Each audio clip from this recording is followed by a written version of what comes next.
never thought she'd see you two together. Nice to see you again, Traveler and Paimon. Oh, we're not interrupting anything, are we? Not at all. I wasn't in the middle of an interview or anything. I was just asking Miss Kuching about purchasing a kite. A kite? Are you buying some regional specialties to bring back to Fontaine? Well, yes. And... It seems you haven't heard yet. The theme of this year's Lantern Rite is kites. Oh, so that's why Paimon has seen so many floating in the sky. Liyue Harbor is always changing, so it is only fitting that Lantern Rite should change in turn. The Qixing believes it would benefit Liyue to build on our own cultural foundation by embracing the technologies of other nations. After all, it is said that the stones of another mountain may serve to better polish one's own jade. Yeah, remember my business meeting with Tianquan Ningguang the last time I was in Liyue Harbor? That's what it was about. But all I really did was use my network to introduce Lady Ningguang to some interesting people. I'm not sure that quite counts as fostering cooperation. In the end, we decided to combine Liyue's traditional art of kite making with Fontaine's mechanical vertical lifting device. Mechanical lifting device? Sounds pretty impressive. But don't kites just use the wind to fly? Why would you need to add something mechanical? Well, you've actually just answered your own question, Paimon. How high and far a kite can fly depends as much on the weather conditions as on the skill of the person holding the string. But as soon as there's no wind, you can only flail about helplessly like a sweet flower medaka out of water. Experience doesn't matter at that point. Exactly. Liyue is now a nation ruled by humans, after all. It's about time we had the power to make a kite fly, don't you think? Plus, the easier we can make it to enjoy, the more people will want to participate.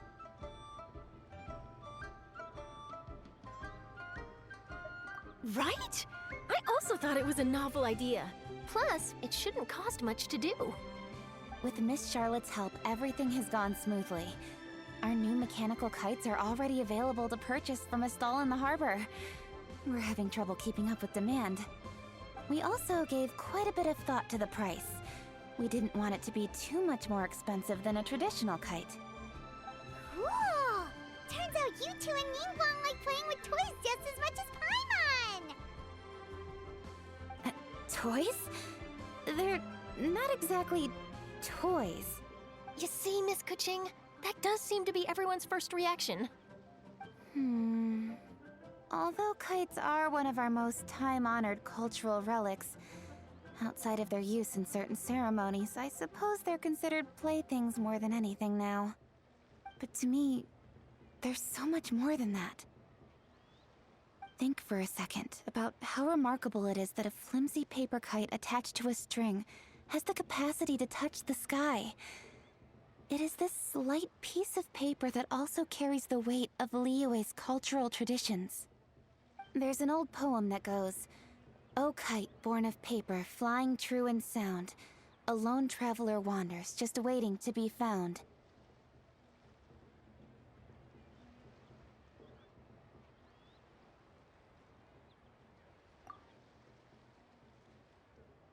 In the past, poets from Liyue used kites to symbolize a feeling of longing, or evoke the peacefulness of idyllic rural scenery. If the people of today can derive enjoyment from this activity, they will not only be more likely to better appreciate the tradition, but also to pass it down to the people of tomorrow. That's the Kuching we know, always thinking 5 steps ahead of anyone else. Well said, Miss Kuching. I've learned quite a bit myself. As long as you're willing to listen, I'm happy to share. I also know quite a lot about the various folk traditions related to kites. For example, whenever a kite blew away, people would say it was the Adepti that summoned the wind to take it away as an offering. That way, you can turn an unfortunate event into an auspicious one. What about something more fun? Do you know anything like that? More fun. Let me think. Oh, I suppose we should first talk about how kites are made. It's another one of our precious forms of traditional craftsmanship. My grandfather told me that back when he was a boy, children learned the art of kite making step by step from their elders. First, you use the thin strips of bamboo to construct the frame. Then, you draw a design of your choice on a piece of paper, paste it onto the frame, and tie on the string. Then, you look towards the sky and release the kite to soar among the clouds. Some people write down certain names or desires on their kites, cut the string, and let them fly free. Others may place particular thoughts or meaning into the design itself. Are certain designs associated with certain meanings? I'm gonna jot all of this down. Well, for example, kites in the shape of a butterfly typically symbolize freedom, happiness, or the desire to break free. Fascinating. What else can you tell me? The scissor-tailed swallow is the most classic design.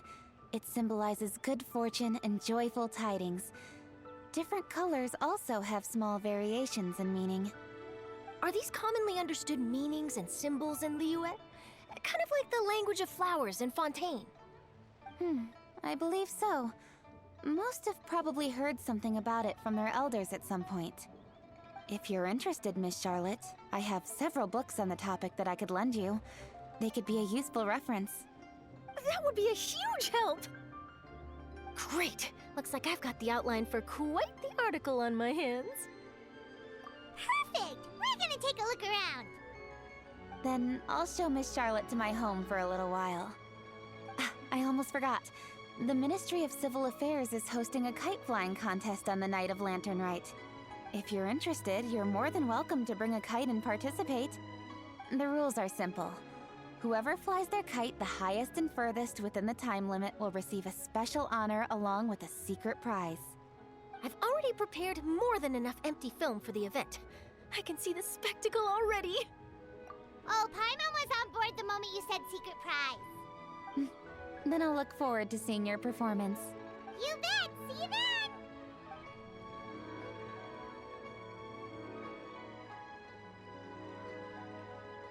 Wait, Traveler? Take a peek to your right. Do you see those two people lurking over there? Is it just Paimon? Or were they staring at us the whole time we were talking to Keqing and Charlotte just now? They seem fishy. Huh. Well, yes, but something's up. Paimon just has a bad feeling.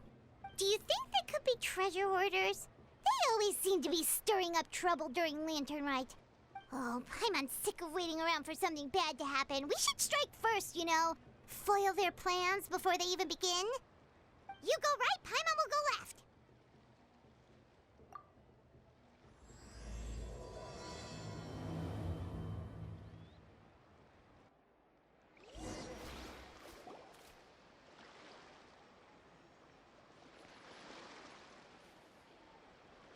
Oh. It is with such an air of urgency that you appear before us. Your comportment suggests you believe us to have committed some heinous crime. Perhaps you could enlighten us as to your intentions. Whoa, where did this fuddy-duddy come from? You should be the one doing the enlightening, buddy. Don't think we didn't notice you eavesdropping. One look and we could tell you were up to no good. Tell us everything, starting with your name. One bears no secrets before two such as yourselves. You stand in the presence of the mighty and illuminated Adeptus, Mooncarver. For the purpose of this foray into the mortal realm, however, you may address one as Hojong. You kidding?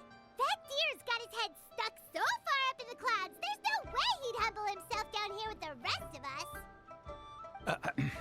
You may want to hold your tongue, Paimon. Don't think that Paimon is gonna believe you just because you know her name. Let Paimon guess. You're supposed to be Mountain Shaper, right? Indeed. Mooncarver and myself have descended upon the mortal realm for a visit. The two of you may call me Jiahu. Huh. Looks like you did your research. But in our experience, the harder you try to lead us on, the more likely it is that we've got a big fish on our hands. we'll go straight to the Millilith and have you arrested for impersonating a Adepti! Preposterous. Utterly preposterous! Right! Tell us something that only an Adeptus would know. And it better not be some common knowledge that any person on the street could tell you. During the last Lantern Rite, we gathered at Mount Hulau with Rex Lapis and made use of Cloud Retainer's supreme cuisine machine to prepare bamboo shoot soup. Perhaps you have some recollection? The flavor of that soup was more than enough to whet one's appetite. As such, Cloud Retainer assented to my use of the device beyond that singular occasion, providing other recipes to boot. Since then, one has dabbled in the pleasures of the culinary arts whenever time allows. Dabbled? Upon one's last sojourn to your mountain, did you not immediately attempt to hide the device behind a chunk of amber as soon as one's presence was known? Did one not speak up on your behalf but a moment ago? This is how you choose to repay that kindness? One is simply trying to emphasize the veracity of our claim. That does not mean you should reveal personal matters so readily. They might think one bears no difference from Cloud Retainer. Forget it. One does not have the breath to waste on such petty trifles.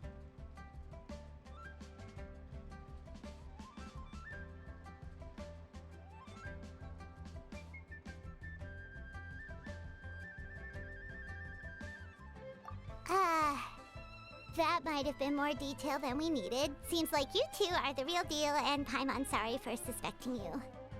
But, for beings as forgiving as yourselves, this is just water under the bridge, right?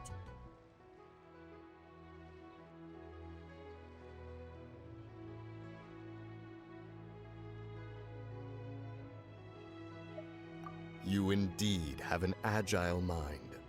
Cloud Retainer was not mistaken in her high estimation of you. Paimon's still curious about something. It's just, Paimon can understand why Mountain Shaper is here, but why did you decide to come to the city, Mooncarver? It's not really your thing, is it? It is but an inevitable eventuality. Long have the mountains remained strangely idle since Cloud Retainer's move to Liyue Harbor. With Lantern Rite near at hand, one would expect Cloud Retainer to provide us with an account of the festivities in advance. Yet to this day she has failed to appear. Cloud Retainer is hardly the forgetful sort. One must never rest idle in the face of that which demands action. And since our acquaintances dwell in Liyue Harbor, we had to travel here in human form to avail ourselves of their aid, Cloud Retainers in this case. But a moment ago, one heard you speak of a mechanical kite of sorts. It appears the essence of the situation has hitherto revealed itself. Now it is time for one to retire back to one's abode. Huh. So, you're not looking for Cloud Retainer anymore? Perhaps there are aspects of Cloud Retainer's temperament that remain opaque to young Paimon. Given one's understanding, one can only imagine the anger that now consumes her. Cloud Retainer is of a proud and arrogant disposition. She holds the belief that her skill in mechanics surpasses that of all others. One can be quite certain it is hardly with an open mind that she regards the arrival of this new technology. One surmises that she has shut herself away, refused all company, and buried herself in the study of her own creations. To call on her would only invite her rebuke. However, if you do happen to cross paths with her over the next few days, do pass along one's regards. Sure, leave it to us. Have a safe trip back, enjoy the scenery, and happy Lantern Rite! Thank you for your kind words. We shall now depart. We got all worked up for nothing, huh? All that trouble and it turned out to be people we knew all along! Well, it's still pretty early. Let's head over and check out the kite stalls. Paimon wants to see what kinds of kites we can buy to use in the competition. The bigger and prettier, the better.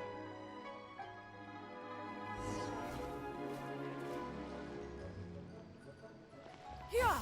Skyward! Welcome! Are the two of you looking to buy a kite? Would you like me to go over the different designs? Ooh! A scissor-tailed swallow! And a butterfly! And... oh! Ah, this Jade Chamber design is our newest. It's been selling like crazy over the past 2 days. Does it also have a unique meaning? Of course. The Jade Chamber symbolizes wealth and abundance. The kite bearing its design is said to bring riches in the future to those who fly it.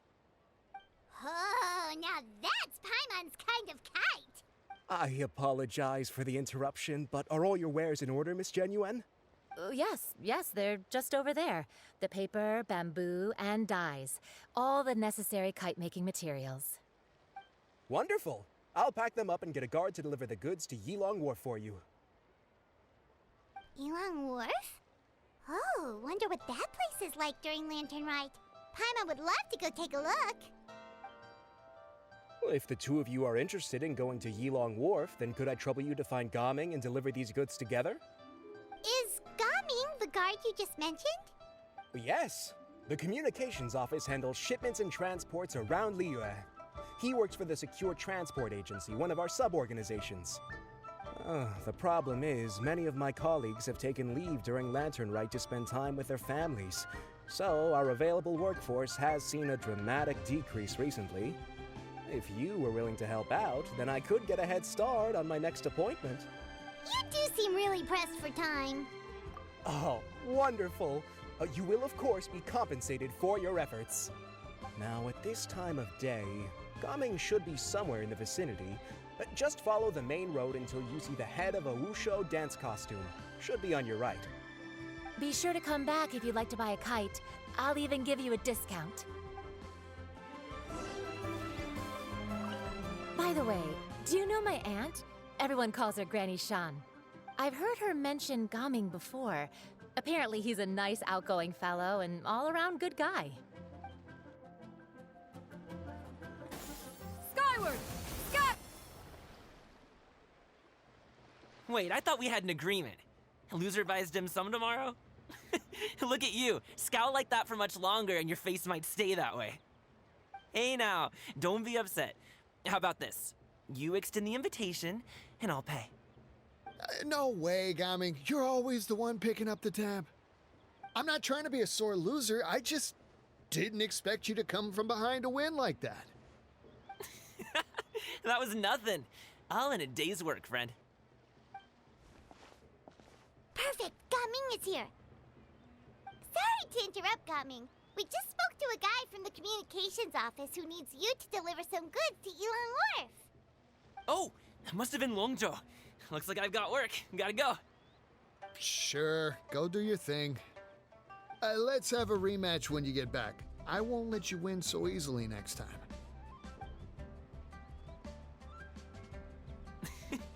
Alrighty, you can hand the goods over to me. Must have been heavy hauling them all this way.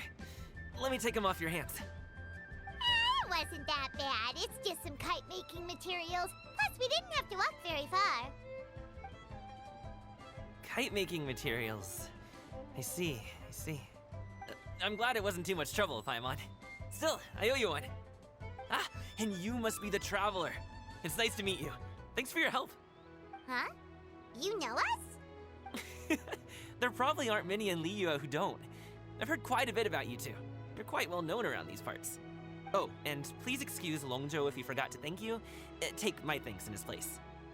He's a good guy. He's just been super busy lately, running around from place to place. Don't be too hard on him, yeah? So, you here for Lantern Rite? Yep. It's always so lively this time of year. We were actually hoping we could tag along to Yilong Wharf and have a look around. Perfect. We'll go together then. I'm good with directions, so just follow me. Trust me, I know my way around. We can exchange stories, tell jokes, or just chat along the way. Oh, and there are a couple of good places to eat along our route. We can stop and grab a bite when it's time. The ingredients are fresh, the portions are generous, and the prices won't break the bank. You can order anything, and I promise, you won't be disappointed. Order anything? Hey, did you really have to call Paimon out like that in front of our new friend? Don't worry, I understand. I joke around like that with my friends, too. It just shows how close you are. Do you need to pack anything up before we hit the road? I can wait. Nope, our things are always packed and ready. We're pretty much travel experts at this point. Oh, that's right. Then let's get going. If we run into any trouble, you can count on me to protect you.